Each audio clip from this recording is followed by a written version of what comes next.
സാധാരണ എൻ്റെ ഒ പിയിൽ ചില പേഷ്യൻസ് ചോദിക്കാറുണ്ട്, ഡോക്ടർ ഞാൻ പല പ്രോഡക്റ്റ്സ് യൂസ് ചെയ്യുന്നുണ്ട്, പക്ഷേ ഒരു റിസൾട്ട് കിട്ടുന്നില്ല, ഞാനപ്പോൾ എന്താണ് ചെയ്യേണ്ടത്?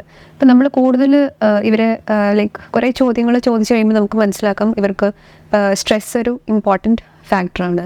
അപ്പോൾ അതുകൊണ്ട് തന്നെ ആയിരിക്കാം അവർക്ക് അത്രയും ഒരു ഉദ്ദേശിച്ച റിസൾട്ട് കിട്ടാത്തത്. യെസ്, സ്ട്രെസ് ഡെഫിനറ്റ്ലി നമ്മുടെ സ്കിൻ ഹെൽത്തിനെ ബാധിക്കും. ഓവറോൾ നമ്മുടെ ഇൻറ്റേർണൽ ഹെൽത്തിനെ ബാധിക്കും, അതുപോലെ തന്നെ നമ്മുടെ സ്കിൻ ഹെൽത്തിനെ ബാധിക്കും. Skin is the largest organ in our body. അപ്പം നമ്മുടെ ഉള്ളിൽ എന്താണോ നടക്കുന്നത് അത് നമ്മുടെ സ്കിന്നിലാണത് റിഫ്ലക്റ്റ് ചെയ്യുന്നത്. അപ്പോൾ അതുകൊണ്ട് തന്നെ സ്ട്രെസ്സ് കൺട്രോൾ ചെയ്യുന്നത് ഒരു ഇമ്പോർട്ടൻറ്റ് ഒരു കാര്യമാണ്.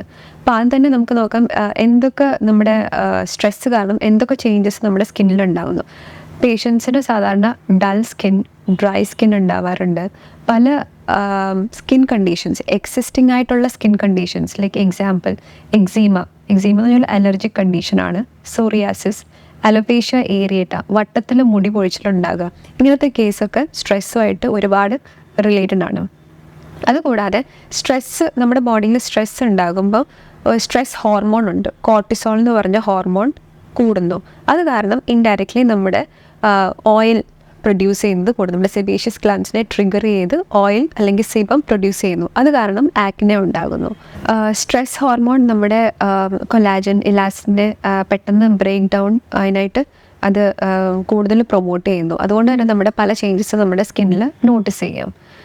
ഇത് കൂടാതെ നമ്മുടെ ഹെയർ ആൻഡ് ഇറ്റ്സ് ഗ്രോത്ത്, ചില പേഷ്യൻസ് ഹെയർ ലോസ് ഉണ്ടാകുന്നു, അല്ലെങ്കിൽ ഹെയർ തിന്നിങ് ഉണ്ടാവുന്നു. ഇതൊരു ഇമ്പോർട്ടൻറ്റ് ഫാക്ടറാണ് സ്ട്രെസ്സ്. അപ്പം ഈ ഒരു സ്ട്രെസ്സിനെ ടാക്കിൾ ചെയ്യാൻ കുറച്ച് ബുദ്ധിമുട്ടായിരിക്കും.